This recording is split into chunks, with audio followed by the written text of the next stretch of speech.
हम माया के प्रवाह में बहकर नानात्व में फंस गए। अपना पराया, अच्छा बुरा, दुख सुख, लाभ हानि, जन्म मृत्यु, ये नानात्व में फंसने का फल हुआ। अब हमको मनुष्य शरीर मिला है। बहुत शीघ्र अपनी इंद्रियों को बाहर से अंतर्मुख करें। मन को विषयों में सुख है ऐसी भावना हटाकर प्रभु के नाम में, प्रभु के रूप में, प्रभु की लीला में, प्रभु के धाम में सुख है। संसार में सुख जो है ऐसा लगता है वो भासता है, प्रभु में है त्रिकाल में नित्य सच्चिदानंद सुख है। भटकना है तो भटक लो। जब तुम्हें कोई साथ देने वाला नहीं होगा, न तुम्हारा शरीर, न तुम्हारा मित्र, न परिवार का, तब तुम्हें याद आएगी अपने घर की, अपने प्रीतम की। वो इंतजार कर रहे हैं आपका। जिस दिन आप सब जगह से मन मोड़ करके और अपने प्रीतम प्रभु को हृदय से अपना मानकर पुकारोगे, उसी समय माया का जो रचा हुआ अंधकार में कोहरा है ये हट जाएगा।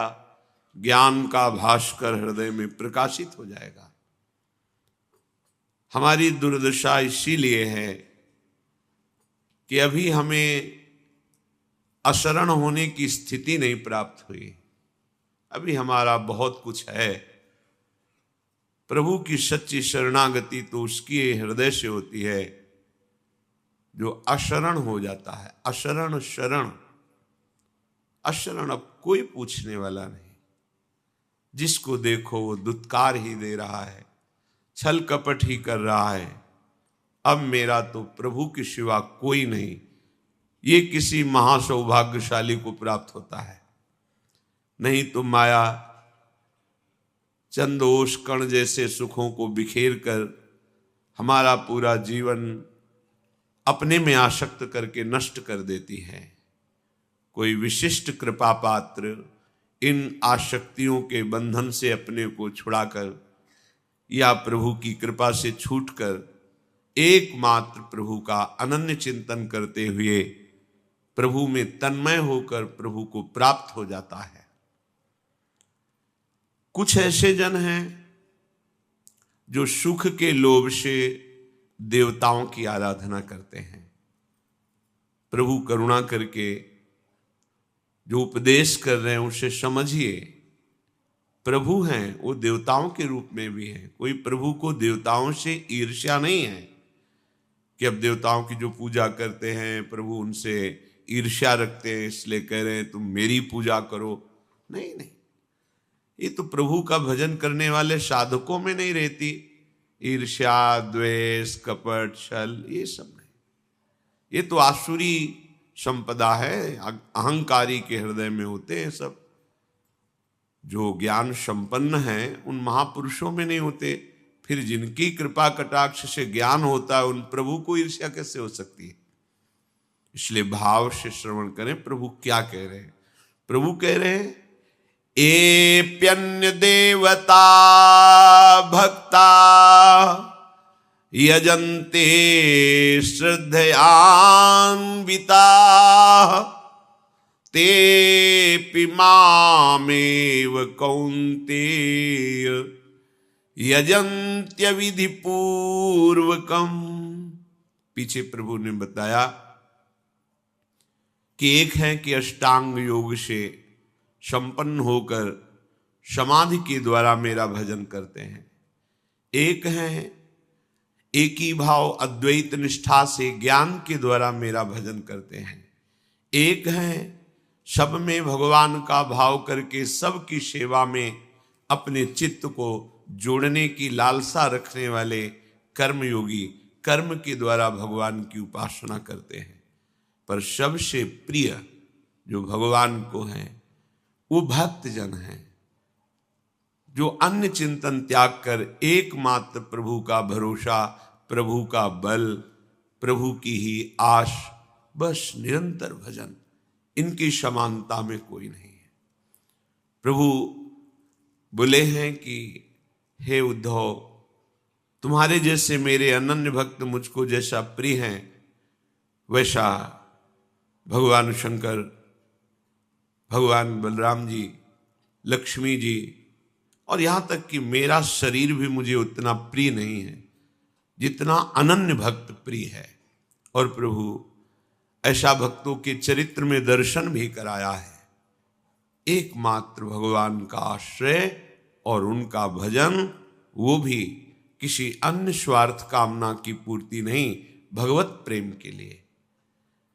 कुछ ऐसे होते हैं, प्रभु कह रहे हैं, जो देवताओं का पूजन करते हैं, देवताओं की पूजा वृत्ति से अपनी कामनाओं की पूर्ति चाहते हैं। अमुक देवता में ऐसा करने से ऐसा प्राप्त हो जाएगा, अमुक देवता को इतना तेल चढ़ाओ तो मिल जाएगा। ये ऐसे बहुत से शास्त्रीय सिद्धांतों में भी पाया जाता है, कामना पूर्ति के लिए देवताओं का यजन करना। तो जिनकी श्रद्धा जिस देवता पर होती है, भगवान उसे वहीं पुष्ट करते हैं। अब अगर थोड़ा भी अन्य होता तो भगवान उसकी श्रद्धा वहां क्यों पुष्ट करते? जहां भज रहे हो वहीं पुष्ट कर देते हैं। पर भगवान कहते हैं, उन देवताओं का जो पूजन करते हैं वो मेरे से उनको अलग मानकर पूजन करते हैं। वो देवताओं में मेरा भाव नहीं रखते कि मेरे प्रभु ही सब रूपों में है। ये बिना भाव किए अच्युत भावना विहीन हर कार्य शुभ और अशुभ की संज्ञा में आएगा। और शुभ अशुभ कर्म मृत्युलोक से लेकर ब्रह्मलोक तक या नीचे के लोग, यही भ्रमण हो सकता है, ना मोक्ष हो सकता है, ना कल्याण हो सकता है, ना भगवत प्रेम प्राप्त हो सकता है। ध्यान दीजिए, भगवत भावना विहीन बड़ा से बड़ा महान कर्म भी शुभ कर्म के अंतर्गत आएगा, उपासना नहीं होगी। उससे वासना नष्ट होकर भगवत प्राप्ति नहीं होगी, चाहे जितना बड़ा कार्य हो। जब तक हमारे हृदय में भगवत भावना नहीं है, और भगवत भावना हो किसी की भी सेवा। सोचो, पाहन का टुकड़ा दे दिया पत्थर का और कहा ये तुम्हारे भगवान हैं, भगवत भाव कर लिया तो उसमें ललित त्रिभंगी श्याम सुंदर का अनुभव होगा। जब हम एक पाषाण में, एक काष्ठ मूर्ति में, एक चित्रांकित छवि में अपने प्रभु का भाव कर लेते तो हमें वहीं से भगवत साक्षात्कार हो जाता है। तो फिर देवता तो भगवान के स्वरूप है ही, पर उसे भगवत साक्षात क्यों नहीं होता? क्योंकि वो भगवत भाव नहीं रखता। मेरे प्रभु श्री हरि ही इन सब रूपों में है, ऐसा भाव नहीं है। वो नियमों के अनुसार जो कर्म बनता है उसका वो केवल फल देते हैं देवता। अगर नियम में त्रुटि हो गई तो फिर फल की प्राप्ति नहीं होगी, उसमें विघ्न पड़ जाएगा।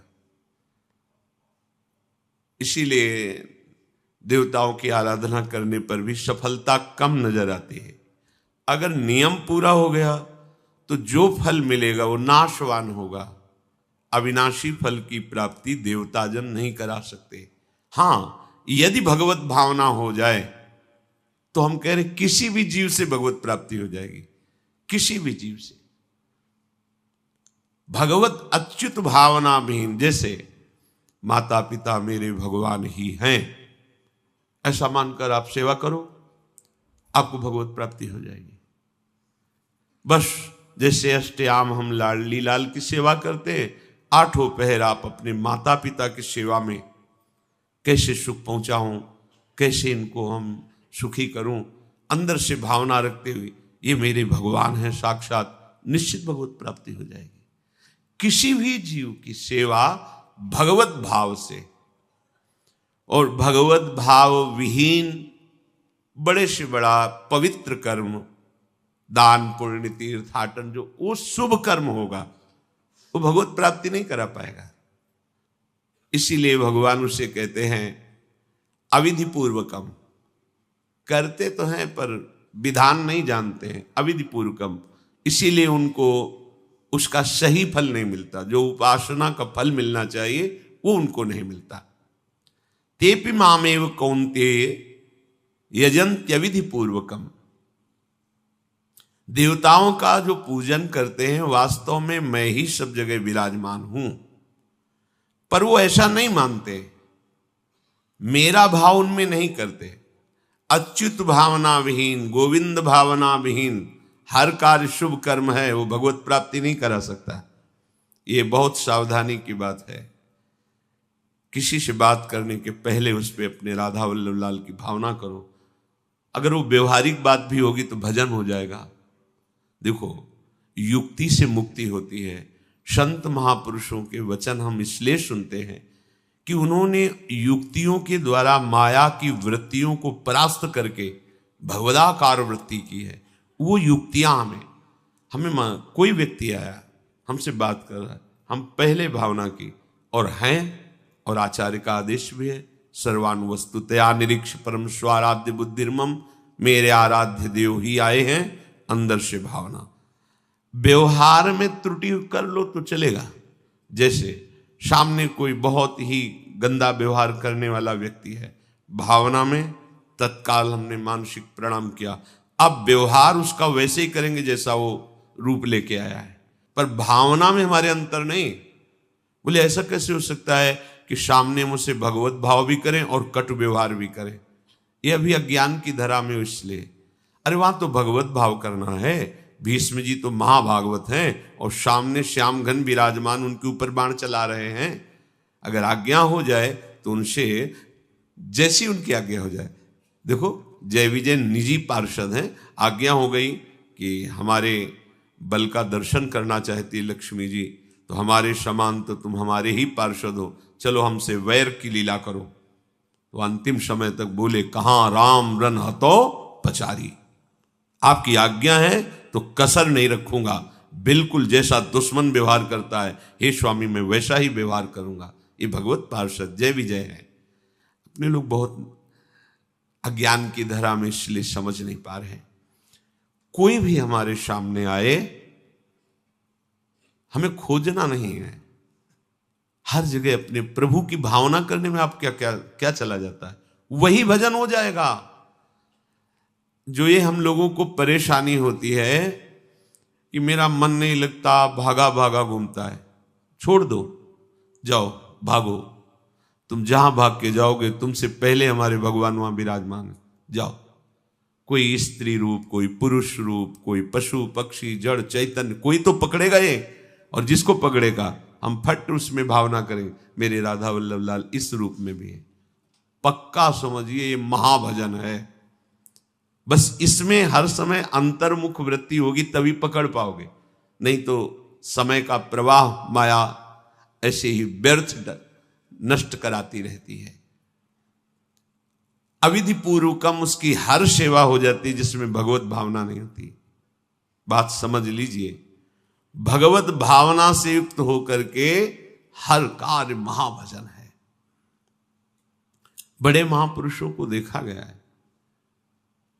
परमहंस श्री स्वामी राम मंगलदास जी अयोध्या गोकुल भवन बड़े सिद्ध महापुरुष थे। जब सब साधक विश्राम करते तो रात्रि में फावड़ा और तसला लेकर के अयोध्या के घाटों में गलियों में जहां कहीं कोई पशु पक्षी मल त्याग किए या कोई बाहरी जो नहीं जानते हैं उन लोगों ने वो मल उठा करके गड्ढा खोद कर उस पर दबा करके ये सरयू का जल ला के छिड़क, मेरे प्रभु की पावन नगरी है, मेरे प्रभु का महल है, सेवा। अब दिन में इतने शिष्य जन थे कि सेवा करने नहीं दे, रात्रि में उठ करके सेवा करते। अगर हमारी सेवा भावना सबके प्रति बन जाए तो बहुत जल्दी हमारे कर्म संस्कार नष्ट हो जाए। हमें खोजना नहीं किसी को, जो सामने वस्तु व्यक्ति आ जाए मन में या दृष्टि में सामने, हमें उसमें भगवत भावना करना है। अच्छी से अच्छी आपने पूजा की, सेवा की, और आप भगवत भाव से युक्त नहीं है तो अविधि पूर्वक हो गई। पूरा विधान किया, सही विधान किया, पर भगवत भावना नहीं तो अविधि पूर्वक हो गई। भगवान कहते हो अविधि पूर्वक हो गई। ज्यादा तुम्हें मंत्रों का भी ज्ञान नहीं, कोई शास्त्र का ज्ञान नहीं, पर भाव में भरकर मेरे गोपाल जी, मेरे लाल जी, मेरे प्रभु, मेरे प्रीतम, सब विधि पूरी हो गई, सब विधि, क्योंकि आप भगवत भाव से युक्त हैं। ये समझना थोड़ा कठिन है। भाव देश को समझना भावुक पुरुषों के द्वारा ही आ सकता है, नहीं तो प्रायः शास्त्रीय सिद्धांत नियम इन पे ज्यादा महत्व बुद्धि रहती है। लेकिन इन सब का फल होता है भाव, और भाव आ गया तो सब विधि पूरी हो गई, सब विधि। देखो, जो हम कर्माबाई जी का चरित्र सुनते हैं, गाते हैं, उसमें विधि की पूर्णता के नियम संयम की बात थोड़ी है, उसमें भाव की पूर्णता की बात है। ये भगवान के द्वारा ही नाम रचा हुआ है उनके लिए। जल्दी कर मां, विलंब हो जाएगा। जल्दी कर मां, तो उनका नाम एक कर्माबाई, प्रभु स्वयं। उन्होंने विचार किया कि रात्रि में प्रभु का भोग नहीं लगता, दिन में सब लगाते हैं, तो 3 बजे प्रभु को तो भूख लगती होगी। 3 बजे जल्दी से उठी, बस पहला काम रसोई चढ़ा दिया, सुंदर खिचड़ी बनाई। प्रभु दौड़ के आते, गोद में बैठ करके पाते, प्रभु पा के गए, बस फिर इसके बाद शौच स्नान क्रिया। क्या विधि है इसमें? एक विधि को जानने वाले महात्मा ने देखा कि सूर्योदय के बाद वो स्नान कर रही, पर भगत तो है, ये प्रसिद्धि थी उनकी। उनका तुम कैसी भगत हो, सूर्योदय हो रहे हैं फिर आप स्नान? थोड़ा ब्रह्म मुहूर्त में उठना चाहिए। देखो, यदि जीवन को सार्थक करना है तो जिसके शैया में लेटे हुए सूर्य भगवान का उदय हो जाता है, उसकी आयु, बुद्धि, श्री, तेज, बहुत सी बातें नष्ट हो जाती हैं। अगर आपको जीवन में चाहे लौकिक उन्नति प्राप्त करनी हो या पारलौकिक, प्रातःकालीन कम से कम सूर्य उदय होने के 2 घड़ी पहले, 24 दूनी 48 मिनट, अभी सूर्य उदय होने में 48 मिनट हैं, आपने सैया छोड़ दिया, इसके आगे नहीं। सूर्य उदय होने के 48 मिनट पहले आप सैया से हट जाएं।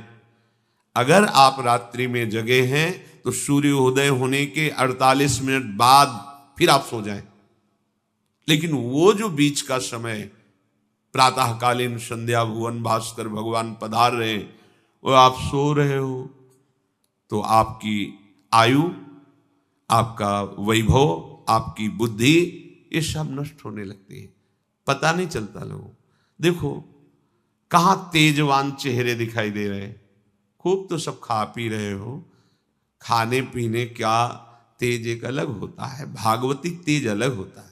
ब्रह्म मुहूर्त में उठे, प्रभु का स्मरण किया, जो 2-4 नाम ही सही, अपने बड़े बुजुर्गों को, गुरुजनों को भावना से प्रणाम किया, और पहली बात शरीर स्वस्थ रखने के लिए गर्म जल किया, हल्का, आधा लीटर से 1 लीटर तक जल पिया, भगवत भाव अर्पित करके, वज्रासन में बैठकर। आप लोग दिनचर्या को नहीं करते हैं तो आप ब्रह्मचर्य को पचा नहीं सकते। ध्यान रखना, ब्रह्मचर्य कोई छोटी मोटी शक्ति नहीं है, उसको पचाने के लिए आपकी दिनचर्या दिव्य होनी चाहिए। फिर इसके बाद आप 5 मिनट 10 मिनट टहलिए, फिर सो जाइए। फिर जो शौचाचार की पवित्रता बताई गई उसके अनुसार आप स्नान आदि करके, पवित्र वस्त्र धारण करके, जैसे कोई महान व्यक्ति आ रहा है तो हम उसके आदर के लिए खड़े हो जाते हैं, ऐसे भुवन भास्कर पधार है, हाथ जोड़कर प्रणाम किया, अर्घदान किया, गुरु मंत्र जपा, आदि आदि। अब पड़े हो आप कि हम तो 2-3 बजे तक जगे हैं, ऐसा अगर आप भजन में जगे हैं तो भी सूर्योदय के समय आप उठ जाइए। आपके गुरु आवे तो क्या आप सोते रहेंगे क्या? जो जगत गुरु हैं भुवन भास्कर, परम ज्ञान स्वरूप हैं, गायत्री छंद रूपी घोड़े हैं इनके रथ के, स्वयं भगवान अरुण देव सारथी हैं, और भगवान पीछे वर्णन किए, मैं ही सूर्य रूप से जगत को प्रकाशित करता हूं और ताप के द्वारा जल को सोख कर मैं ही वर्षा कराता हूं। भगवान का आदर करना। जो सूर्योदय तक सोते हैं उनकी बुद्धि में भागवतिक बातें, अध्यात्म बातें आ जाए, मेरी समझ में नहीं आता। अगर आप थोड़ा भी शरीर स्वस्थ रखना चाहते हैं तो जैसे नियम से भजन वैसे व्यायाम आवश्यक है। सबसे प्रार्थना है, ये दवाइयों के बल पर जीना बंद करो। शरीर में जितनी आवश्यकता जल की है, अगर उतना नहीं जाएगा तो आपकी एसिड बनेगी, फुंसियां निकलेंगी, कब्ज बनेगा, कई परेशानी। हम साधुकों को कहते हैं, कभी कभी जैसे पूछते कितना जल पिया, वो अभी तो पिया नहीं। अच्छा, ये शरीर है, ये एक गाड़ी है, वे कोई सच्चिदानंद नहीं है। उचित आहार, उचित जल, व्यायाम के लिए कुछ समय नहीं। और भी 10 दिन बीमार पड़ोगे फिर देखो, आप कहते हैं समय नहीं है। हमने अपने बीमार स्थिति की दिनचर्या को बताया, शीतधाम की 2 बजे उठना, जो आपको बोल रहे हैं ऐसे ही दिनचर्या करते, और 45 मिनट व्यायाम, इसके बाद तुरंत प्रणाम करके वृंदावन की परिक्रमा, फिर आके श्री जी की मंगला, फिर आके 9 बजे तक गुरुदेव भगवान की सेवा में, फिर वहां से आके श्री जी का श्रृंगार, फिर भिक्षावृत्ति आदि 12-1-2 बजे तक। कोई चाय, कोई पानी, कोई ऐसा कुछ नहीं कि बाल भोग, कुछ नहीं था ही नहीं। जिंदगी में 100 ग्राम दूध नहीं खरीदा कि भाई हमारा दूध बंद, कभी नहीं ऐसा। पर कभी ऐसा महसूस नहीं हुआ कि मैं बहुत कमजोर हूं। ब्रह्मचर्य को पचाने के लिए बहुत शरीर को क्रियाशील होने की आवश्यकता है, या तो प्राणायामों के द्वारा, आसनों के द्वारा। अब ना आसन है, न प्राणायाम है, न व्यायाम है, और फिर क्या, कैसे भावना आपकी भगवत भावना बनेगी? तो एक प्रमाद स्थिति, एक छिन्न भिन्न खिन्न स्वभाव, नहीं बात बनेगी। अध्यात्म का साधक जो होता है, एक नवीन खिला हुआ कमल जैसा, मुख प्रसन्न तन तेज विराजा, कीनेस रामचंद्र कर का। कोई असाध्य रोग, कोई बहुत पीड़ा, वो बात अलग है।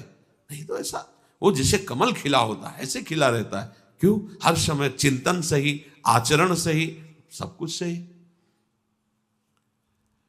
जो भगवत भावना विहीन जीवन है वो मुर्दा जीवन है। जिन हरि भगति हृदय नहीं आनी, जीवित सब समानते प्राणी। वो जान नहीं रहे, मुर्दे जैसा जीवन है। क्या जीवन का महत्व? वही गंदे भोगों को भोगना, उसी का चिंतन करना, और भोग भोगने वाले शरीर को स्वस्थ रखने के लिए विषय सामग्री इकट्ठी करना, इसके बाद मर जाना। बोलो इसके अलावा और क्या है? ये बनाया, वो बनाया, वो बनाया, जरा सा हिला, पूरा का प्रांत नष्ट हो गया। क्या है इसमें? शाश्वत क्या है? हमें तसल्ली होती है, हमने एक मकान बना लिया, तसल्ली होती, 4 लड़के हो गए और काल का तमाचा लगा, पूरा का पूरा सब। क्या तसल्ली?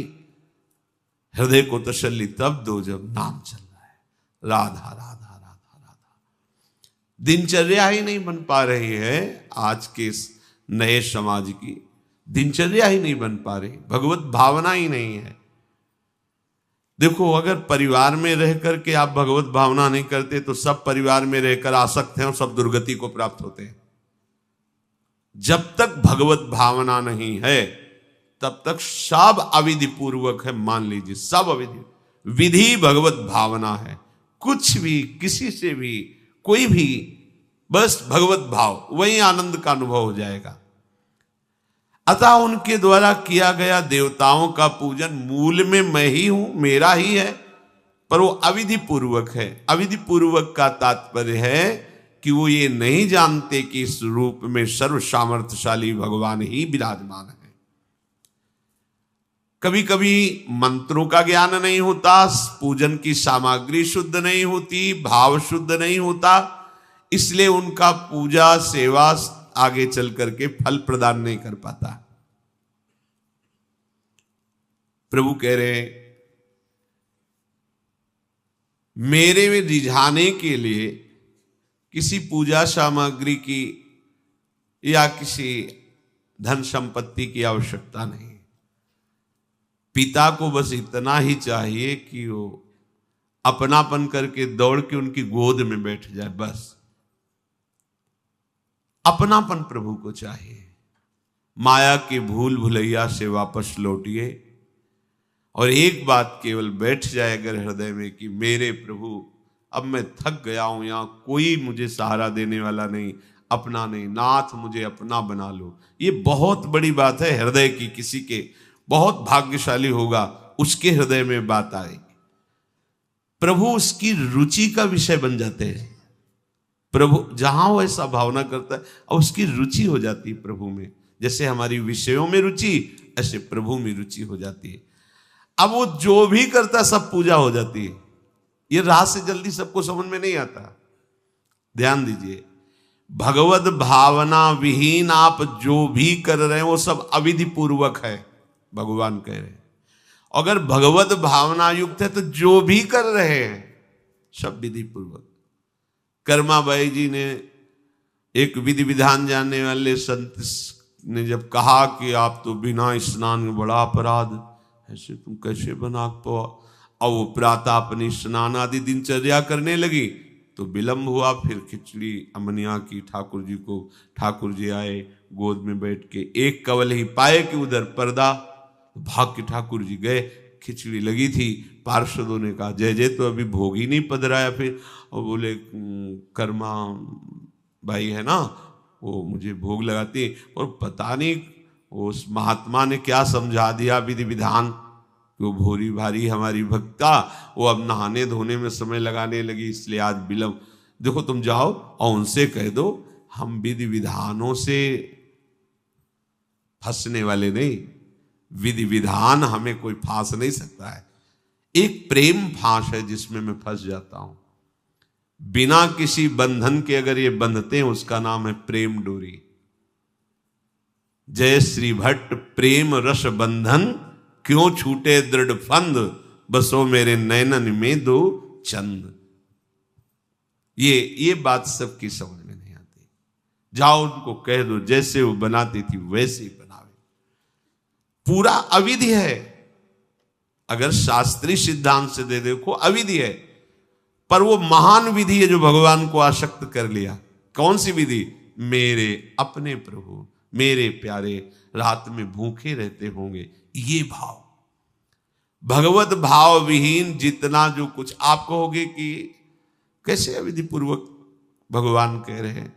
देखो, जब मथुरा के ब्राह्मणों को भगवत पार्षद सखाओं ने निवेदन किया कि भगवान श्री कृष्ण और बलराम आज इधर ही गाय चराने आए हैं और वो भूखे हैं, आप थोड़ा सा कुछ भोजन सामग्री दे दीजिए। वैसे देखा कि ग्वारिया है, बात ही नहीं की, अधिकारी ही नहीं समझा, बात का अधिकारी नहीं समझा। ऐसा नहीं कि इनको पता न चला हो कि भगवान का अवतार है, क्योंकि जब भगवान अवतरित हुए तो सबको पता था कि भगवान अवतरित हुए हैं। प्रायः सबको पता था, सबको। जैसे वायु शीतल चलती तो सबके अंगों में लगती है, इसलिए महान प्रकृति उल्लसित होकर नृत्य कर रही थी आनंद में जब भगवान का प्रादुर्भाव हुआ। और उन्होंने बाद में स्वीकार किया कि मैंने महापुरुषों से सुना था कि भगवान पधारे हैं, पर मेरा कितना दुर्भाग्य कि वो स्वयं यज्ञ भोक्ता भगवान आगे जैसे कह रहे, अहम ही सर्वयज्ञानाम भोक्ता च प्रभुरेव च, समस्त यज्ञों का भोक्ता मैं हूं। स्वयं समस्त यज्ञों की भोक्ता मांग रहे हैं और वो यज्ञ करने वाले ब्राह्मण अनादर कर रहे हैं। हुई ना विधि। और उन्होंने स्वीकार किया है कि मुझे चारों वेदों का ज्ञान है, गायत्री का अनुष्ठान, त्रिकाल संध्या, जितना भी शास्त्रीय सिद्धांत सब पालन करता हूं, पर सबके लिए उन्होंने एक शब्द प्रयोग किया, धिक्कार है मेरे ज्ञान को, धिक्कार है मेरी पवित्रता को, धिक्कार है। स्वयं यज्ञ भोक्ता भगवान मांगे और हमने बात भी नहीं की। पर अहो भाग्य हमारे कि हमारी पत्नियां ऐसी निकली जो हमारी बात बन गई, भगवत साक्षात्कार करने वाली। वहां कौन सी विधान का पालन कर रही? एक ही विधान केवल, अपने श्याम सुंदर मेरे प्रभु। प्रभु की चर्चा सुनकर प्रभु में आसक्ति हुई, आसक्ति ने प्रभु का साक्षात्कार करा दिया। भगवत भावना विहीन बड़े से बड़ा कार्य प्रभु को बिल्कुल पसंद नहीं। दुर्योधन ने दुशासन के महल में ऐसी भोग सामग्रियों का रचना करवाया था कि देवराज इंद्र भी ललचा जाए, और मूल उद्देश्य था कि श्री कृष्ण को रिझा लेंगे, अपने पक्ष में कर लेंगे।